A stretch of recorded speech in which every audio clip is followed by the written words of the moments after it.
കൊല്ലത്ത് തിളക്കമാർന്ന വിജയം ഇടതുപക്ഷത്തിന് ഉണ്ടാകുമെന്ന് എൽ.ഡി.എഫ് സ്ഥാനാർത്ഥി എസ് ജയമോഹൻ കൊല്ലം ഇടതുപക്ഷത്തിന് ഒപ്പം തന്നെ നിൽക്കുന്ന മണ്ഡലമാണ്. ഇനിയും അത് തുടരും.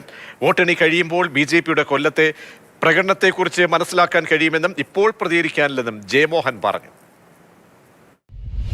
ത്തോടൊപ്പം നിന്ന എന്ന് പറയുന്നതല്ല, ഇടതുപക്ഷത്തോടൊപ്പം നിന്നുകൊണ്ടിരിക്കുന്ന ഒരു മണ്ഡലം തന്നെയാണ് കൊല്ലം. അത് ഇത്തവണയും അതേ നില തന്നെ തുടരുകയും കുറച്ചുകൂടി തിളക്കമാർന്ന ഒരു വിജയം ഇടതുപക്ഷത്തിന് അനുകൂലമായി വരികയും ചെയ്യും.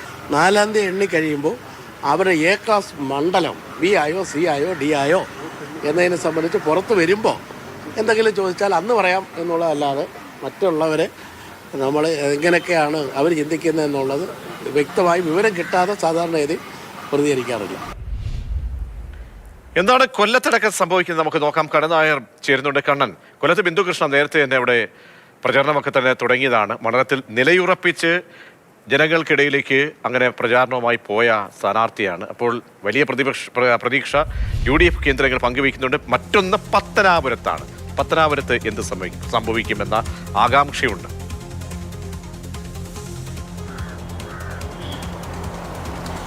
പ്രജീഷ്, കൊല്ലത്തെ കാര്യം പറയുകയാണെങ്കിൽ കൊല്ലത്ത് നല്ല മത്സരം, നല്ല ഒരു വാശിയോടുകൂടിയുള്ളൊരു മത്സരമാണ് നടന്നതെന്ന് പറയാം LDF UDF തമ്മിൽ.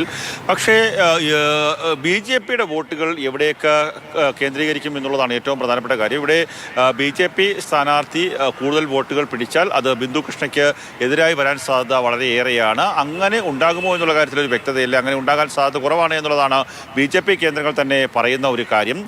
അങ്ങനെ വരുമ്പോൾ ഈ കണക്കൂട്ടലുകളിലാണ് മുന്നണികൾ ഓരോ ബൂത്തിലെയും കണക്കുകൾ ശേഖരിച്ചുകൊണ്ടിരിക്കുകയാണ്.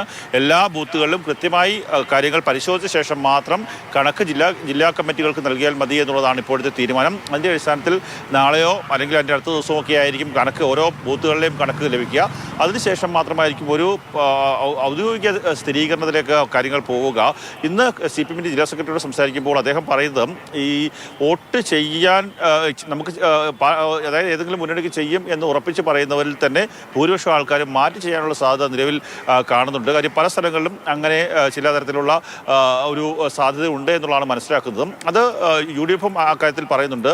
ഈ ഒരു 10% വോട്ടർമാരെങ്കിലും ആർക്ക് ചെയ്യും എന്നുള്ള കാര്യത്തിൽ പാർട്ടി നേതൃത്വങ്ങൾക്ക് ഒരു വ്യക്തതയില്ല. അതുകൊണ്ട് തന്നെയാണ് ഈ ഇഞ്ചോടിഞ്ച് പോരാട്ടം നടക്കുന്ന കൊല്ലം പോലെയുള്ള മണ്ഡലങ്ങളിൽ ആര് ജയിക്കും എന്ന് പ്രവചിക്കാൻ സാധിക്കാതെ വരുന്നത്. പത്തനാപുരത്തും അതിന് സമാനമായ ഒരു അവസ്ഥ തന്നെയാണ്.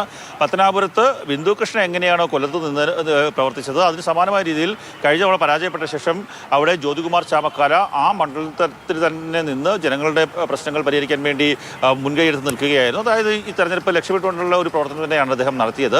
ആ ഒരു പ്രവർത്തനം ജ്യോതികുമാർ ചാമക്കാലയ്ക്ക് അനുകൂല ഘടകമാകുമോ എന്നുള്ളതാണ് കാത്തിരുന്നു കാണേണ്ടത്. അതുപോലെ തന്നെ KP ഗണേഷ് കുമാറിനെ നമുക്ക് ഒട്ടും കുറച്ച് കാണാൻ സാധിക്കില്ല. അവിടെ വലിയ സ്വാധീനമുള്ള ഒരു വ്യക്തിയാണ്. അദ്ദേഹത്തിൻ്റെ ഒരു സ്വാധീനം എങ്ങനെ പ്രതികരിക്കുമെന്ന് നമ്മൾ പരിശോധിക്കേണ്ടതുണ്ട്.